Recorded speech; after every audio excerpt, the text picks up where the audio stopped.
Magbibigay ako ng opinion ko regarding sa MySSS ATM card. Umpisa na natin. Daan na lang natin yung comment ni John Deep. Same lang yan sa UMID ID, di ba? Hindi. Yung lumang UMID ID, yung nag-i-stand as a valid ID lang, yun yung tinatanggap sa kahit anong mga establishment. Makikita natin yan sa listahan ng mga requirements nila. Kunyari, mag-apply ka ng banks, isa siyang primary ID. Ang maganda pa doon, walang expiration. So, kahit na 10 years old na yung UMID ID mo, tatanggapin pa rin yan. Yung sa MySSS ATM card naman, nag-work siya as a valid ID. Valid siya pero sa SSS lang. Hindi siya mandated ng iba pang establishment na tanggapin. Kung wala siya sa listahan doon, pwedeng hindi i-consider yung MySSS ATM card mo as a valid ID. Ang isa pang feature ng MySSS ATM card is nagwo-work din siya as an ATM. With convenience in mind, pero yun na mismo yung security risk na nakikita ko. Yan yung rason kung bakit hindi ako kumukuha ng MySSS ATM card. Para sa akin kasi, yung MySSS ATM card is para sa mga wala pang bank account. Pero kung meron ka ng Philippine bank account, mas maganda, disbursement account yung ilagay mo. Para sa sarili mong bank account, kung alin man yung gusto mong bank, ilagay mong ginagamit, kung nasan yung ipon mo, yun yung ipapasok natin sa SSS. Para dun sa personal account natin papasok yung pension, loans, ganyan. Kaya kung babalikan natin yung account natin sa SSS, di ba mag-open ka ng Google Chrome, mag-login ka, tapos tap mo yung tatlong dash sa top left, makikita mo yung disbursement account. So, imbis na kumuha ka ng MySSS card, ito yung asikasuhin mo para kung ano man yung pension or loans na applyan mo, dito sa disbursement account papasok yung pera. So, para sa akin ito, unnecessary actually yung ginawa nila na ganitong feature. Although gusto nilang makatulong kasi para makagawa ka ng Philippine bank account, pero ang dami kasing bangko na nagpro-provide ng zero maintaining balance. Tapos wala ka rin babayaran sa pagkuha ng card, walang annual fee. So, yun lang. So, focus tayo sa downsides ng pagkakaroon ng MySSS ATM card. Okay. Siyempre, hindi naman lahat ng Pinoy maalam sa security ng mga bank accounts nila, pati ng ATM card.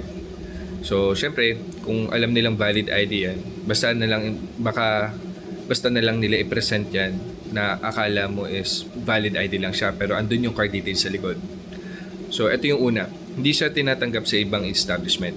So, katulad ng sinabi ko kanina, hindi mandated ng law ay ibang establishment na tanggapin yan. So kung wala sa listahan na mga eligible IDs sa pag-apply sa kanila, kung wala yung MySSS ATM card doon sa listahan, may chance na hindi tanggapin yan. So mas gagana pa rin yung UMID. Much better kung national ID yung kukunin mo. So ito yung isa pang major security risk para sa karamihan ng mga Pinoy na may MySSS ATM card, yung risk of photocopy submission. So usually, di ba, pag mag-apply tayo ng credit card na iba pa, let's say trabaho, o kaya mag-apply ka kung kani-kanino, na hindi natin alam kung paano mag-handle ng mga private informations natin katulad ng mga photocopies ng ID na sinasubmit natin sa kanila. So since MySSS ATM card is andun yung SSS number natin, full name, tapos nasa likod yung buong card details ng ATM card natin, andun yung risk na manakawan ka.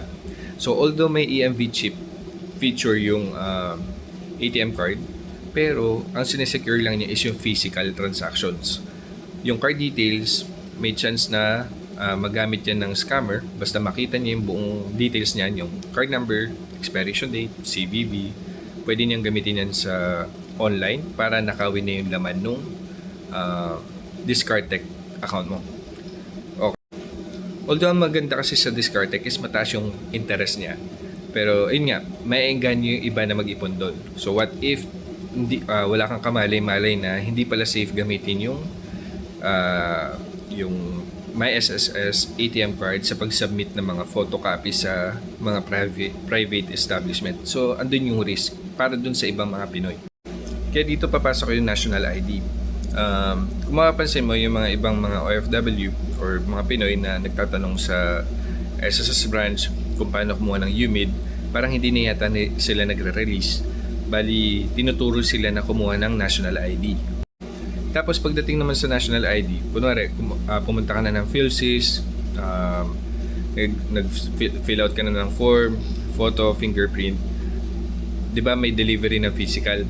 Actually, huwag mo nang hintayin yung physical. Ako personally, hindi ko na hinihintay yung physical card and hindi ko na rin siya hinahanap kasi sapat na sa akin yung digital card na nasa loob ng eGovPH app.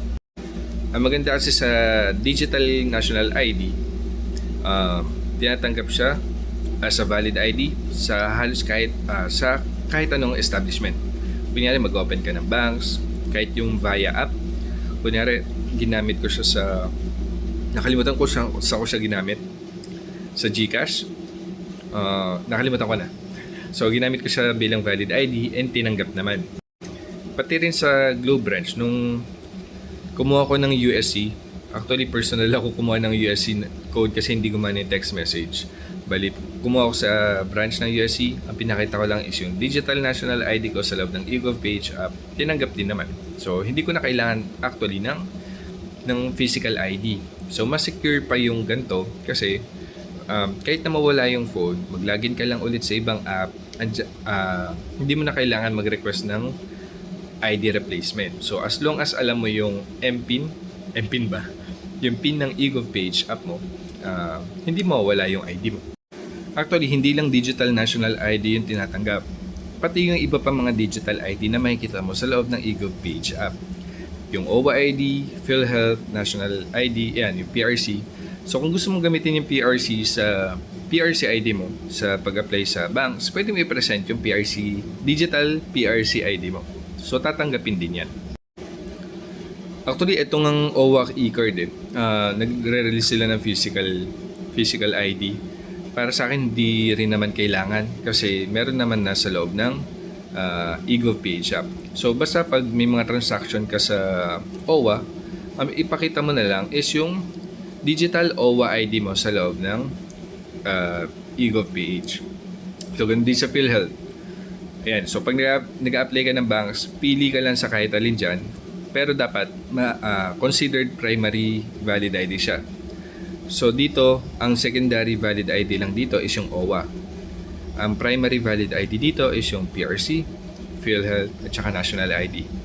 So pag mga ganyang primary ID, kahit isang ID lang i-present natin dun sa kanila, magpo-proceed ka agad yung transaction na gusto natin mangyari.